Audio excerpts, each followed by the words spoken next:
don't care. We're about to swear on the air. It's the after the show, so tune in if you dare. KVJ, get risque every single day. It's uncensored. We can say what we want to say. Yeah, hello and welcome to the KVJ After the Show podcast. It's a Thursday, y'all. Coming up here in a bit, we're going to be talking with a dude named James Dumoulin. He is from the School of Hard Knocks, and he is a social media influencer that has made a ton of money. And we're going to kind of find out exactly how he did that and hopefully give you some cool little advice on how to be a success. He's interviewed people like Tom Cruise, Tom Brady, Shaq, Will Smith, the creator of Raising Cane's.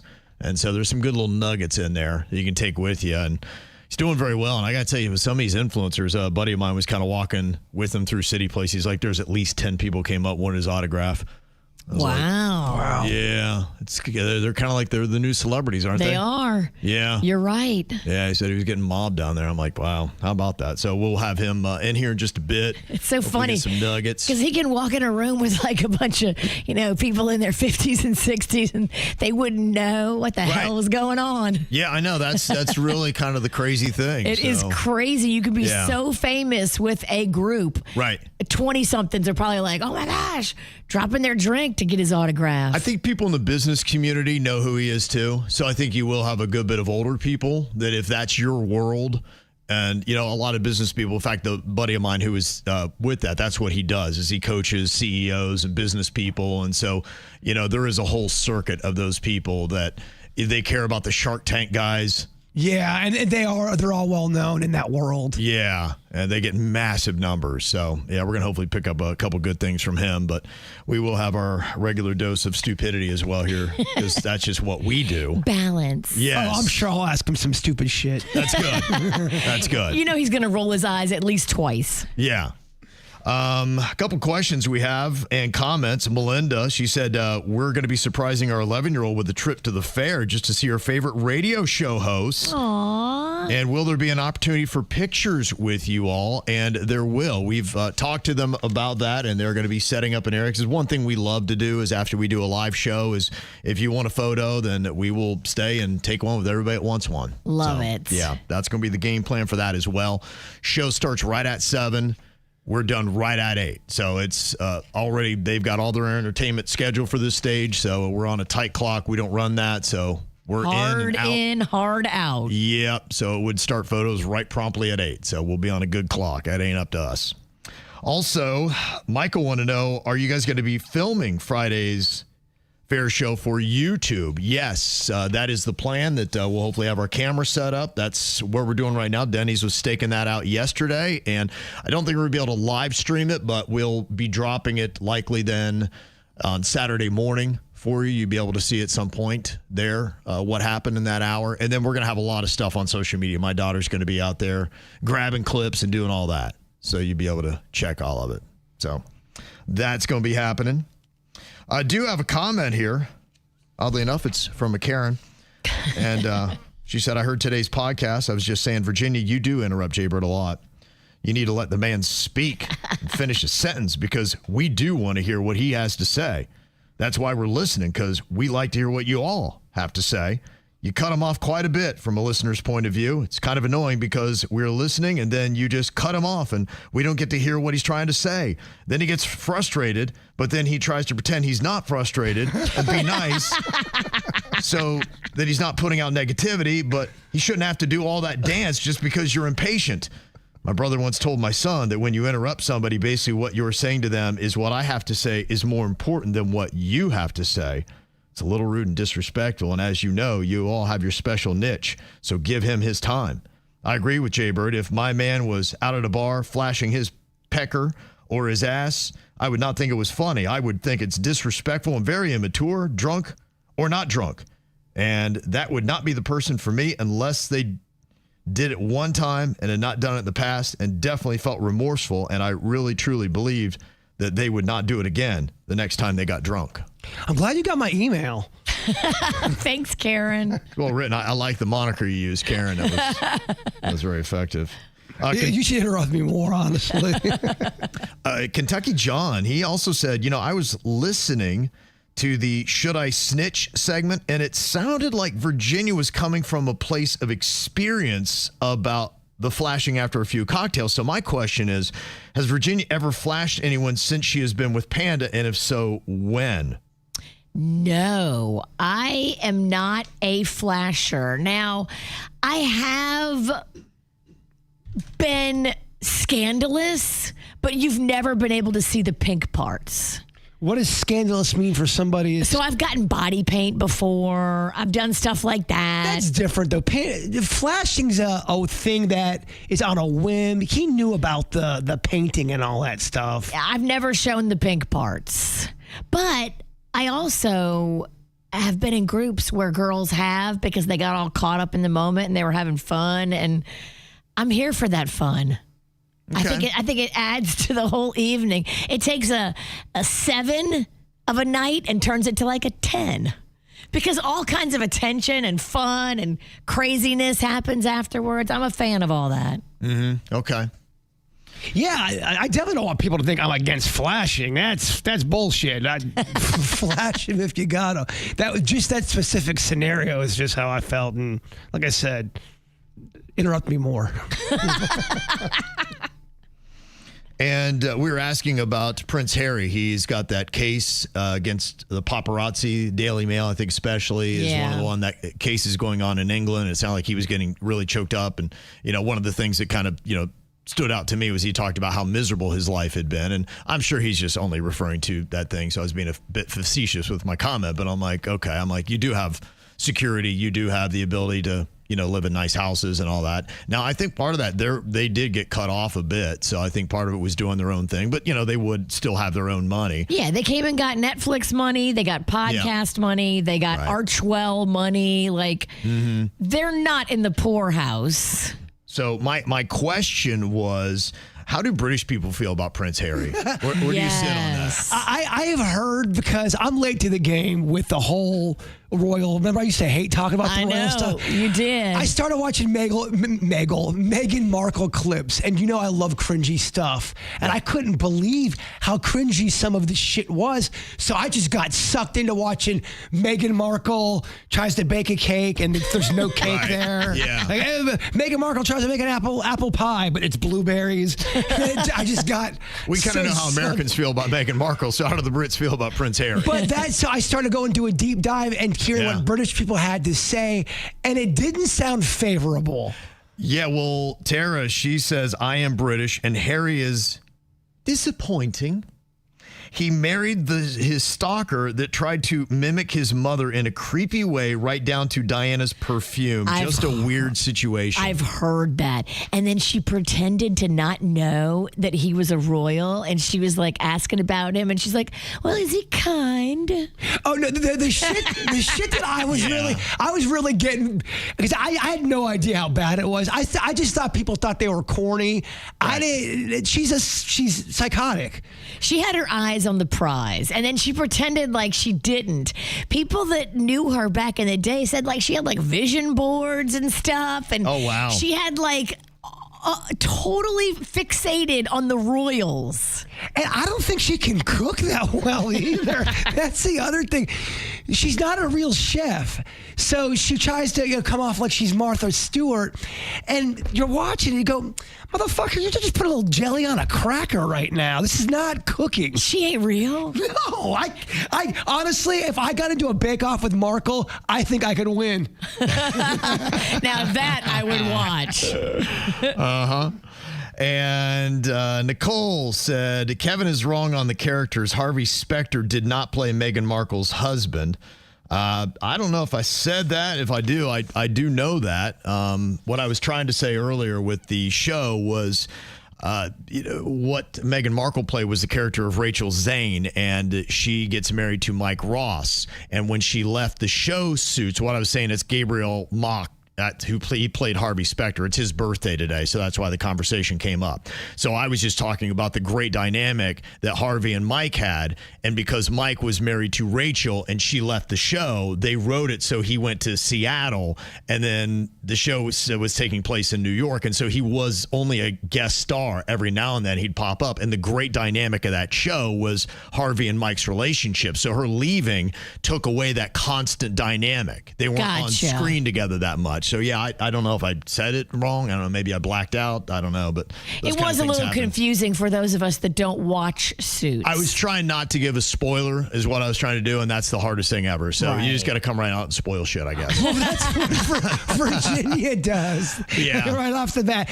Okay, 6 cents. He's dead the whole time. Because when I try not to spoil it, I make no sense to anyone. So I spoil it, and then after I spoil it, I say spoiler alert. Yes, right. That's how I need to do it. Spoiler alert. But you're right, though. It is kind of tough to talk about something for someone to watch who's never seen it without spoiling shit. Yes. And then it's not very good radio because you're not really giving the details. I did not do that well, so I do apologize. That's what it was. I did know that, but yeah, I did not, in my roundabout talking, do a very good job on it. It's all right. I mean, I'm just impressed you know about Suits. I've never watched it. My wife got me into it, and I thought it was really great. I did really enjoy it. So that's a very solid show, and I thought it stayed very good, even though it wasn't the same. It still was a very solid show. I think with Markle, I hate how she thinks she's a baker, and then when you see what she's baking or making, you're going, man, I could do that shit in the dark. She's with like, my handcuffed. I have this really amazing recipe that I created for you guys. I take pretzels from the store and I dip them into chocolate. And now I have chocolate covered pretzels. And let me throw a fucking tulip on there and art. Right. It's like, bitch, what? Yeah. Don't put tulips on my pretzels. Yes. So we've given you some of our stupidity. We've talked about how I do a lot of bad radio, and let's talk to somebody that's an actual success. This guy's name's James Dumoulin. He is from the School of Hard Knocks, which he created, and it's just kind of nice every now and then to talk to somebody that has done it right. At the age of 23, he became a millionaire. Damn. The age of 20. What were you doing at the age of 23? Oh, my gosh. So much stupid shenanigans, spending money, not making money. I really wasn't even thinking about that. And that's where I think it's pretty amazing. James has just walked in the studio here with us. Hello, James. How you doing, my friend? Doing Get those headphones on. Get right up close to that microphone. Sir. It's good to have you in South Florida. Good to be here. How are you liking it so far? I love it out here. Yeah, you do, huh? I do, absolutely. I heard you got a warm reception at City Place in West Palm Beach. Definitely. Okay. Yeah, I did. You get recognized a lot, huh? Everywhere. That's crazy. Yeah. Middle East, Florida, Los Angeles. It doesn't matter where we go. Wow, you global. Absolutely. So when someone recognizes you, can you almost see it? Because when we go out, you can almost see tell. You can tell. You see it out of your periphery. Somebody has a double take. What's it like for you? Who's recognizing you? Is it people your age? Is it older? Is it all business people? You know what's really interesting about our channel is like when we initially had started it, I had set out to just try and make content to inspire like high school, college kids. Yeah. But our core demographic is actually 25 to 35, and it goes all the way up to like, I think even above 60 years old. Yeah. So it's kind of cool because we'll get recognized by people that are in high school, but then also people that are in their 60s and 70s, which is pretty cool. Yeah, my buddy that introduced me to you, he is 60. I won't give it all away, but he's over that. He's in the older part of the demo, and his friends just love everything you're doing, and it's really brilliant. What you've done, and I think it's inspirational for anybody of any age. I look and I get inspiration from you, and I'm just kind of curious, how at the age of 23 do you have the mindset that you're going to do this and become a millionaire? Was it luck, or were you super focused at that age? I think the biggest thing with me is I had an incredible team with me. And the problem with a lot of content creators is they try to do it by themselves. And one of my favorite sayings is that great content creators are terrible businessmen, and great businessmen are terrible content creators. And so in our case, being that I was able to be the one solely focused on, creating the best content in the world, going viral, I had two other partners, my brother and a childhood friend, that were able to kind of build businesses behind the scenes. Right. Like a lot of people don't know, like we have like 60 employees now, like across all of our different like verticals within the company itself. But I mean, we were just so consistent. I was going to the University of Texas, kind of knew that I didn't really want to like go and work a job afterwards. And I knew that if we could build it up to a point where at least it was fully sustainable for the three of us. Yep. But I don't think necessarily the scale we expected it to be at, but we just never really, got comfortable. We just kind of kept on, just wanted to keep on going. What was your upbringing like? Do you have business-minded parents? Not at all. I mean, well, I had the two most incredible parents, like my mom and dad. They've had an amazing marriage and were just absolutely amazing in every way. My dad, he ran military bases, so he went to West Point, the U.S. Military Academy. Wow. And then, so I lived in South Korea from 6 to 10. He ran the largest overseas military base in the world. And they just instilled a ton of like, discipline, integrity, the importance of some of those things in us early on, but definitely not like business like wise. And, for the first, I guess, year or two, they were a little bit hesitant towards it. Cause again, it's like, the social media world, it's like, how does this make money? Yeah, it's the wild west. Definitely. Yeah. So, but eventually, I think that we ended up going on Brian Kilmeade on Fox News, and then they were finally like, oh, okay. Now we get it. That legitimized it for your parents. 100%. That was kind of that moment for them where they're like, oh, this is actually something real. What a great moment for them. Yeah, definitely. How old are you today? What's your age? 23. 23. Wow. 23. This kid hasn't figured out, Kevin. I hit myself in the face with a skillet right now. I'll hit you. We've got a skillet. If you hit me, I'll hit you. Doink. Wow. Now, tell me if these numbers still line up. You're the co-founder, you're the face of the School of Hard Knocks. It says one of the fastest growing business media platforms, averaging 10 plus million views per video, reaching 17 million followers across Instagram, TikTok, YouTube, and Facebook. Does that still sound about right? 20 million followers now. Wow. 20 million. I figured that would change. But yeah. Now, I understand that in 2022, it was kind of Mark Cuban that kind of gave you the idea and the light went off about who to interview and how to make this a business. Yeah, is that right? So when we first started the channel, like I said, it was me, my brother, and childhood friend. It was initially just the three of us making content about business ourselves. So we hadn't even, when we first started, we didn't start doing interviews. It was like the three of us making business content, but we kind of came to the realization that nobody gives a shit about three young 20-year-old kids making content about business. Like nobody needs another young 20-year-old trying to tell people how to grow a business. Man. So we're like, So we kind of came to that realization, and we're like, man, what if we can be the ones to try and be that medium, the bridge to the successful people. So we ended up pivoting to interviews, and about a year in our first big interview, billionaire that we did was Mark Cuban, and that was important for us because when we started the channel, again, I didn't have super wealthy parents, I didn't have crazy connections with business people. Like it was literally just us. If I wasn't in class at the University of Texas, we'd just be going up to people like outside of office buildings in downtown Austin, and so. But when we did Mark Cuban, it was like, hey, if Mark Cuban can give me, 5 minutes of his time, then I'm not going to get discouraged if some random person, just doesn't want to do it, because there were times where like we would get like 50 people say no to do an interview in one day. Obviously, over time, you get better at the objection handling and getting people to kind of do them. And especially now, like a lot of people kind of recognize it and are a lot more familiar with the content. So it's easier to get people to do interviews now, but that was definitely a really important one. Was he your first big name that would be recognizable? He was. Yeah, he was my first big name. Yeah, definitely. And since then, you've moved on to other big names. You've got Tom Brady, Shaq, Will Smith. And as I understand, Tom Cruise actually requested an interview with you. Is that how that worked? Yeah, he did. Wow. Yeah. How'd that go down, and why did he want you to interview him? Yeah, so I guess Paramount had reached out to us earlier in 2025 about, he had the new Mission Impossible movie that was coming out. Okay. And I guess they had him on 3 or 4 interviews lined up. They had Jimmy Fallon, People Magazine. Yeah. I think he did like an ESPN thing, and then School of Hard Knocks. So I guess he had, from what I understand, like a family member, a relative that had turned him on, like had put him onto our content, like months leading up to it, and then he had told them to kind of reach out to us, and so we were able to make it happen. So he was familiar with the channel, which was really cool. That's why you just never know who's watching sometimes. Yeah, and it opens up the whole world, and that's really how anything's working with entertainment today. And I'm fascinated by it. You get a celebrity, and then it gives you credibility, and then you get more celebrities, and then all of a sudden it snowballs. This is good right here, because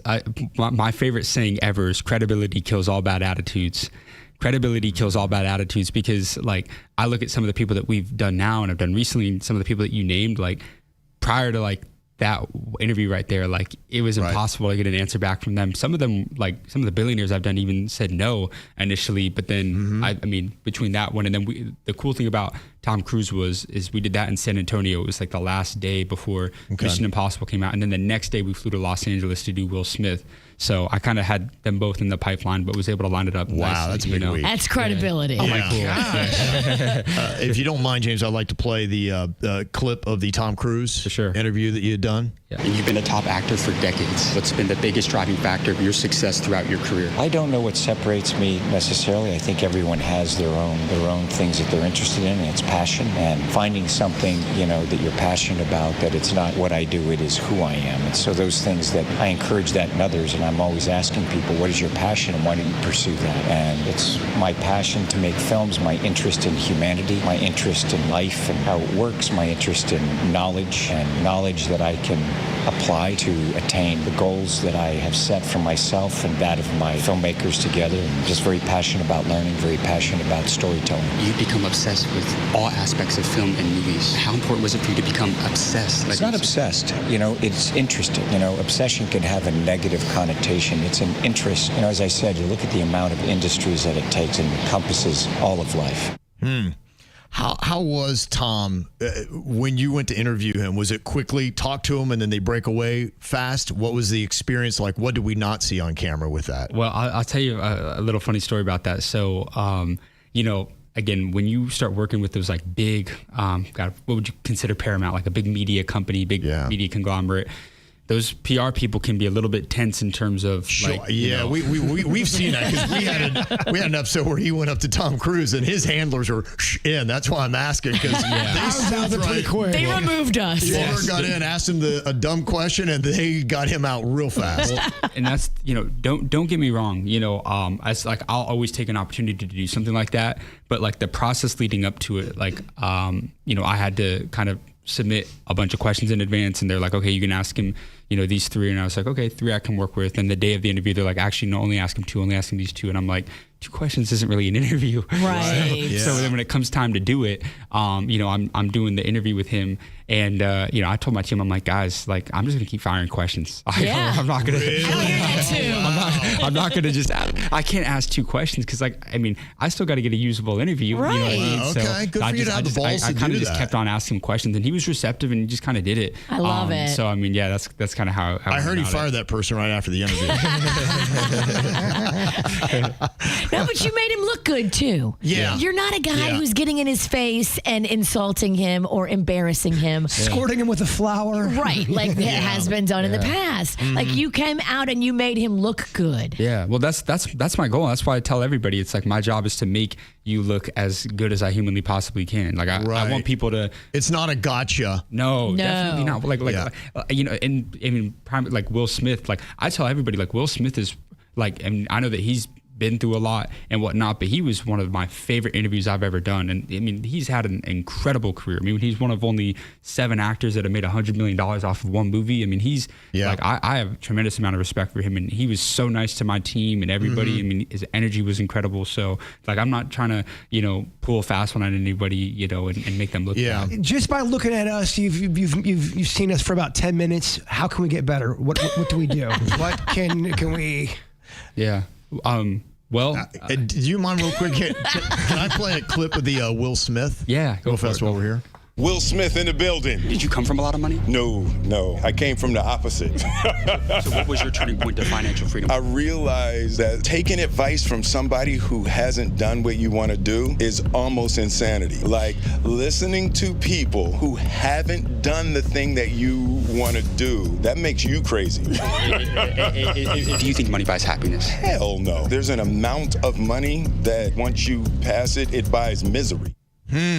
Interesting. I wonder what that dollar amount is. Did he say about what the dollar amount is? Like, where does the money turn from happiness to misery? I think his thing, and I'll probably end up butchering it, but he talks about this philosophy called like cliff top. That it's like, like when you're at like rock bottom, like that's like a really low point. But then when you kind of like get to like the cliff top, there's like really like not anywhere like else to go. Right. I don't know if it's like an exact dollar amount. I mean, I feel like it's different for everybody per se. Yeah. But some people, it's just not enough. And then it kind of gets to the point, like once you are able to kind of do whatever you want to do, then it just, It might be the mindset you maintain while you have that money. Definitely. And how you look at it. Yeah. Is there one interview that you've done that really stood out? Because the one that I really gleaned a lot of that just kind of keeps replaying in my head, you talk with Todd Graves. He's the creator of Raising Cane's, and our crazy Cajun over here, she always tells the story because he went to LSU, correct? Yeah, same school I went to. He went a little bit after me, and he got a C on his project. And the project was, hey, professor, I want to start a chicken finger restaurant. And the professor's like, that'll never work. You're going to see. And then he opens the chicken finger restaurant. Like, how cool is that you got a C? And now you're right there, the second richest person who lives in Louisiana. Mm-hmm. Crazy. Yeah. I love Todd Graves. Yeah, he seems like a gutsy dude. And here's the clip that you did with the interview with him talking about how he started Raising Cane's and what it took. Founder of Raising Cane's. For those who don't know, what is your business? My business is chicken fingers. I serve chicken finger meals and great tea and lemonade, and I actually do it all over the country and parts of the world. How did you deal with rejection early on, before you had the credibility, before you proved the model? How did you kind of deal with it and built that mental framework as an entrepreneur? I use rejection as fuel. Every time somebody told me, hey, this will never work, I was like, you know what? I'll prove it to you that I will make it. And every time that I started doubting myself, I thought, you know what? You believe in yourself, and you have this dream, and you know it'll work, so believe in yourself, work hard, and make it happen. I got turned down by every banker in town, so I knew I had to raise my own money. So literally, I caught a plane to Anchorage, Alaska, caught a float plane to King Salmon, Alaska, hitchhiked to Naknek, Alaska. I spent a month on the tundra in a tent before I got a job commercial fishing in Alaska. You can't get money. It's very, very hard to get money. You got to make money yourself. And there's tons of jobs if you're willing to work hard. I don't know if I'd recommend now someone doing the dangerous jobs I did, like Alaskan fishing, but you can earn money to get in business. And so once you earn enough money yourself, there's also great programs. The SBA lending is outstanding. The government backs the bank. It's up to like 90%, right? So they can be more lenient with the loans they do to get entrepreneurs like me getting started. I mean, he packed a lot into that. Yeah, he did. Yeah. Oh my gosh, that's awesome. Yeah. And it looks like you grabbed him when he was getting out of a van. So was that scheduled, or was that one of those? It was scheduled. It was. It Okay. was. Scheduled. Well, I mean, why else would I be out in Baton Rouge? No offense. It's not a Mecca. In your face. It's not a Mecca. But that was at the OG Raising Cane's. No shade to Louisiana. I'll have to go there for a game day. I'm a Texas Longhorn though. So Okay, all right. So we battle. Definitely. We do battle, but Definitely. go Tigers. But yeah, I mean that interview's as real as it gets. I mean, especially what I love about Todd is it just goes to show like those guys. I mean, he's worth over $20 billion from selling chicken fingers, but it was the mindset that like by any means necessary, like he raised money by literally fishing, commercial fishing in Alaska. It's like you got to be some sort of like, I don't want to say crazy, but a little crazy to like really believe that I'm going to do that to go start a chicken finger restaurant. Right. So. To do what he did, and then clearly knows the business angle. I mean, him talking about how to get loans, and it seems like if you do need to know the business, you do need to get an understanding of all that. Definitely. And if you talk to anybody about how you get that education, if you don't have it and you say, well, I can't do business because I don't know things like what the guy from Raising Cane's does. Yeah. Well, I mean, the biggest thing that I recommend to everybody is like, as it sounds hard, but you just have to attach yourself to successful people. And the way that I recommend doing that is just, there's a saying that I love that life gives to givers and it takes from takers. So if you can just find a way to add value to a hyper successful person, whatever that may be, like in my case, the number one skill set that I know is organic content. I mean, we do 200 to 250 million views a month. Like I know viral content. I mean, I've mastered the art of getting attention. And so that's my skill set that I can take to these people.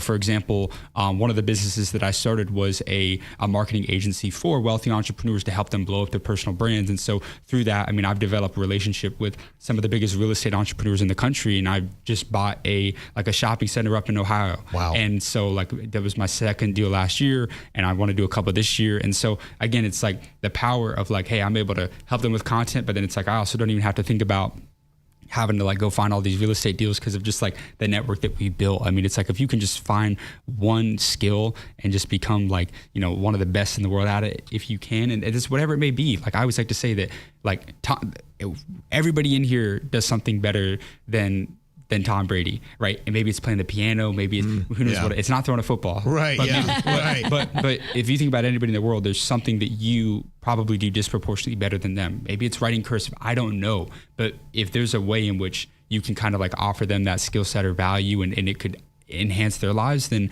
there's a way to build a relationship right there with some people. You had said in an interview, the two words that you really need to know is vertical integration. Yes. Can you explain what that means? 100%. So, you know, a lot of people, like 1 to 2 years into building this channel, you know, we went from as a company making $30,000 a month to $5,000 a month because we were relying solely on ad revenue for our channel. And it was during the time, a lot of people don't realize this, but in 2020, Facebook, that was the first year that they ever stopped growing.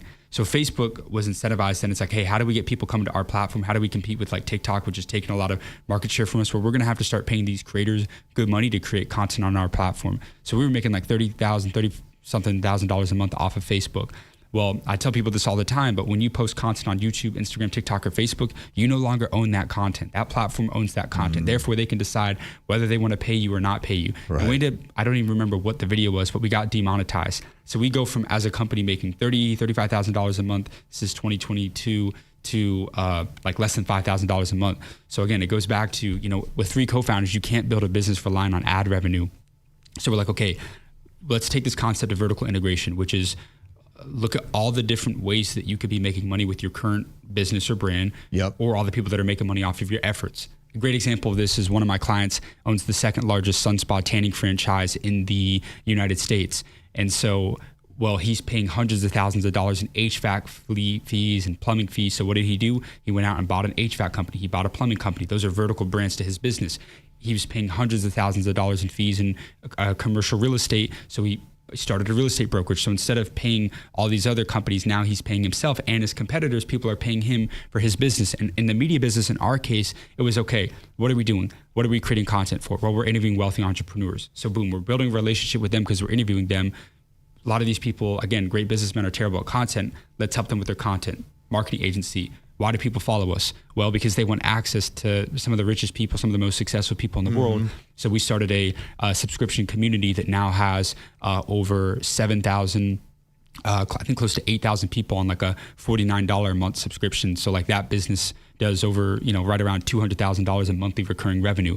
Launched a content consulting company. So we went from $100,000 a month as a company to now like 1.3 to like $1.5 million a month in 1 year. But that's like the power of like really, you know, if you can just spend the time. Like a lot of people, the biggest problem with creators in the media space is people dilute their brands. And we spent 3 years like really not making a ton of money, but just building as big of a brand as we possibly could, because then we'd have the trust with our audience.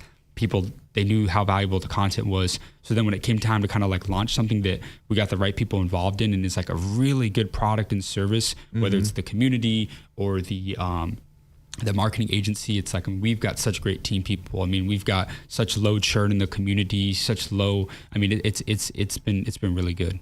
Now, one thing that had come up, you had talked about it already. Todd Graves from Raising Cane's had talked about it, the rejection. And I was watching, I don't know if you've seen the guy Oz the Mentalist. Yeah. He was on a podcast I was watching, and he talked about early on, because he had to do the same kind of hustle to get approval. And a lot of people were shooting him down and telling him no all the time. And he said in his own mind, he almost created an alter ego. So when he was told no, they weren't telling him no, they were telling somebody else. So when he moved on to the next person, it's almost like he completely cleared his mind. He said, they didn't say no to me, they said no to that guy. And that was just a weird mental hack that he had done to be able to get over rejection. Yeah. And you have done the same thing. What was it for you? How can you take no after no after no after no, and then you come back and now you're a massive success? Yeah, I heard a saying recently that was like, you know, when it comes to rejection, whatever people say no, they're not rejecting you, they're rejecting like your offer, right? So it's like you do, as it's kind of hard to say like, oh, I don't take it personally, because I know a lot of people do.